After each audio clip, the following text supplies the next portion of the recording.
The United States has taken a bold new step. It will provide Ukraine with intelligence on long-range energy infrastructure targets within Russia. The US is also asking NATO allies to provide similar support. This as it weighs whether to send Kyiv missiles that could be used in such strikes. But Russia accuses US and NATO of providing intel to Kyiv on a regular basis. With peace talks stalled, our next report explores the new phase in this conflict. Take a look.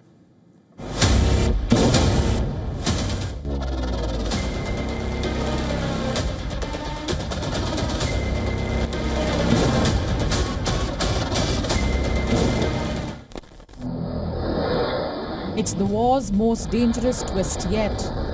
The US is no longer just supplying weapons. It is handing Ukraine the coordinates to strike deep into Russia's energy heartland. This bold and unprecedented move marks a significant escalation in US support for Ukraine.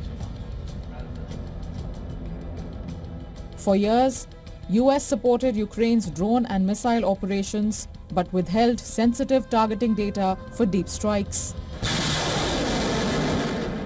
Now, intelligence sharing will enable Ukraine to conduct long-range missile strikes.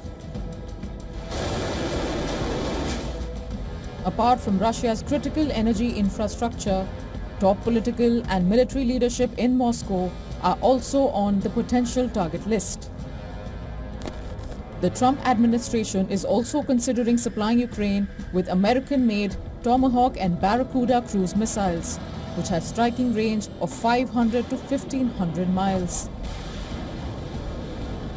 If delivered, the weapons will dramatically increase the effectiveness of Ukraine's strikes and force Russia to stretch its air defenses further inside its borders. For Moscow, the nightmare is real. Ukraine claims its drones have already paralyzed nearly 40% of Russian oil refining capacity. The increase in US involvement has left Putin red-faced. Moscow views the potential missile deliveries and intelligence support as crossing a red line. Reports suggest Russia has upgraded its Iskander-M short-range ballistic missiles and Kh-47M2 Kinzhal air-launched missiles. Both types now fly a normal path before suddenly veering off or diving steeply. Maneuvers that often confuse and evade US-made Patriot interceptors in Ukraine. The Kh-47M2 Kinzhal, known by NATO as Killjoy, is a nuclear-capable aeroballistic missile believed to be a modified version of the Iskander-M.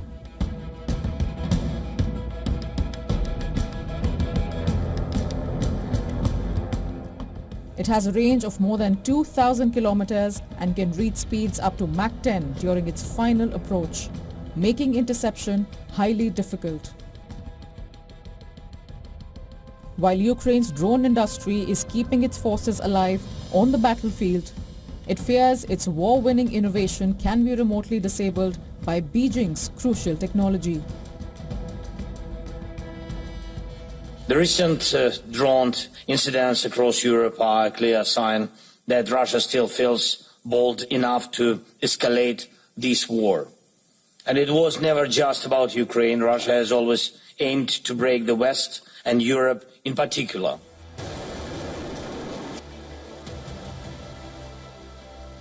As the battlefield expands from trenches to energy grids, the big question is how far will Ukraine go to strike Russia? And how will Russia strike back? Bureau Report, WION World is One.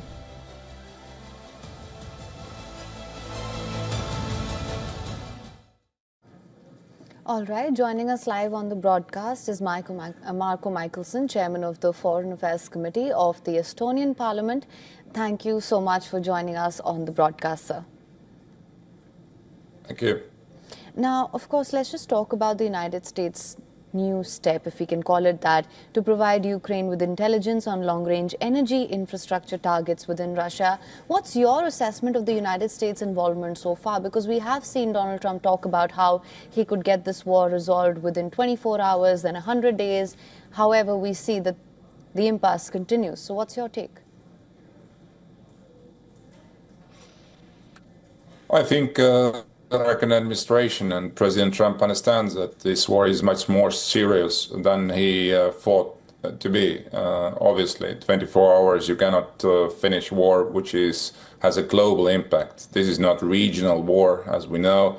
This is going on already for more than 11 years, because Russia started aggression against Ukraine already in February 2014. And that means that obviously Russia's interest is not only to stop in Ukraine, to destroy Ukraine's sovereignty, territorial integrity, but also to shake up entire world order, including also the security architecture here in Europe. And that is why Russia is not interested for any ceasefire or peace deal, because their strategic aims and their strategic goals are not yet met. And this is why they are not interested to make any deal with Americans, with Donald Trump. And I think the response, what the American administration is right now signaling, at least what we hear from media, is something what should be done already a while ago. But again, at least right now we don't know yet exactly what is going to happen. Are they going to send to Ukrainians, for instance, Tomahawks or other modern long-range deep strike capabilities or not? But again, what is most essential, this war is not going to stop anytime soon just because of diplomacy. Unfortunately, do we want it or not? All right, of course. So you're saying that this war will not stop just on the basis of diplomacy, and I believe we are seeing that playing out as well. That being said, this move by the United States to no longer just supply weapons, while it considers that as well, it's handing Ukraine the coordinates to now strike deep into Russia's energy heartland as well. Do you actually see this as a new front of this war opening up, or do you think this is almost a cyclical nature that this war has taken at this point?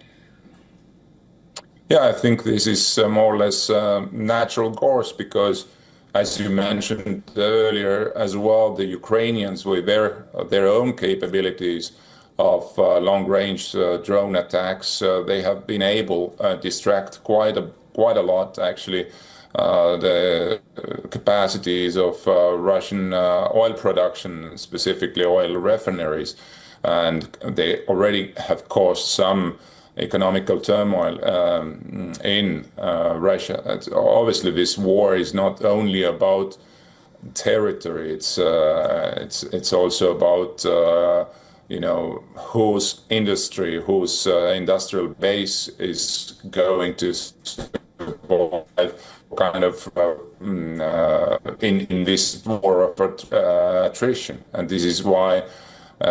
Ukraine has lots support from the Western partners, and of course critically is American support in this, because if we want to have a just and lasting peace in Europe is re-established, obviously Russia in their aggression must be defeated. All right, Mr. Michelson, thank you so much for joining us on WION World as One with your insights on this. Thank you.